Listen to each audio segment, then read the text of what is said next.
Hello everyone, and welcome to another installment of Banjo Ben's Guitar Lessons. Woo!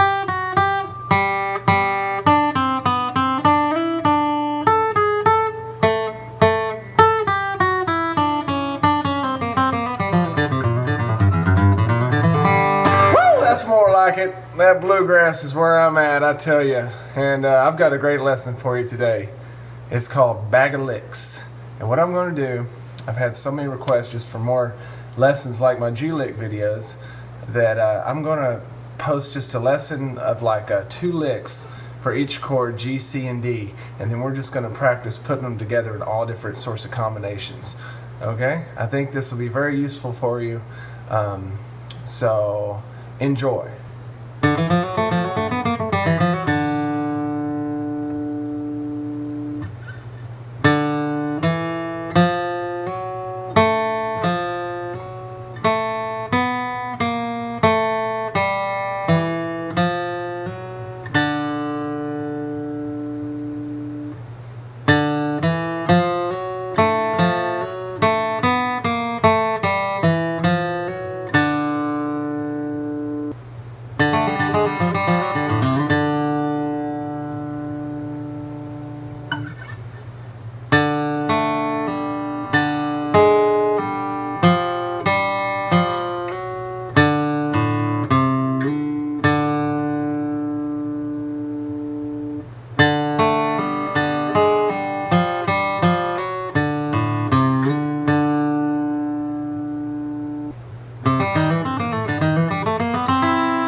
Now if we try combining some of these licks in a different order, such as we're starting out in D, so if you wanted to do like D lick number 1, but we wanted to interchange our C lick number 2 after D lick number 1, then we just have to look at the ending of D lick number 1 and see how that compares to the beginning of C lick number 2.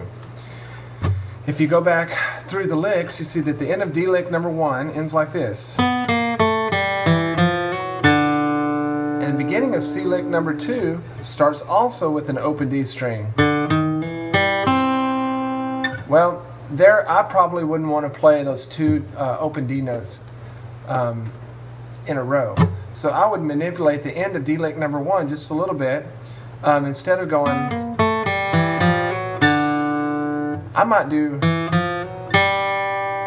so that whenever I come into C lick number 2, it will flow better. So it'll sound like this.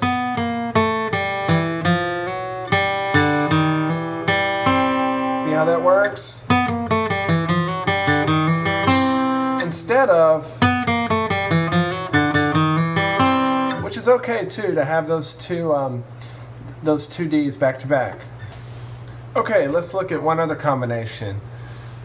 Let's say we want to do D lick number 2, and then interchange the C licks so that we play the C lick number 1, and then go back to our G lick number 2. At the end of our D lick, it sounds like this. The beginning of our C lick number 1 is going to start on this 3rd fret. So the last note you picked in D lick number 1 was an open string G, which is going to make you jump all the way back down here to your A string 3rd fret to start that lick. So one thing I might do to make that flow just a little better, and on D lick number 2, instead of going, I might, after the slide, do something like this, because that leads me in to that C lick number 1. So it'd sound like this.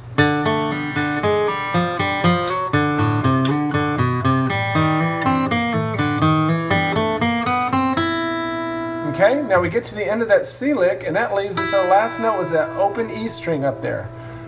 But our first note in our G lick number 2 is an open G string. So that's quite a big jump there. It would sound like this.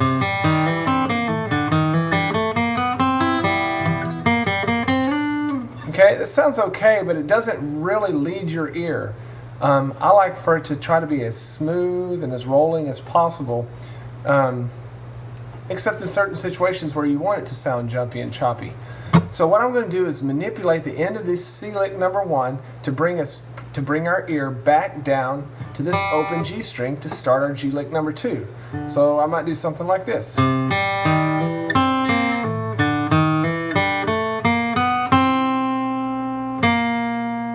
Instead of hitting that last open E string, I might come back down to this this B flat, 3rd fret on the G string. So that's taking the ear up and then right back down into that G lick. I think that sounds nice.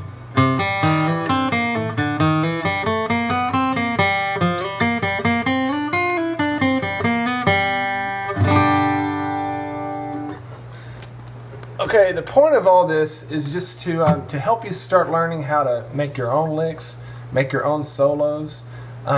It doesn't really help to just know a whole lot of licks and just put them back to back. You got to do just a little bit of thinking, just a little bit of arranging, and also you're wanting to follow a melody most of the time.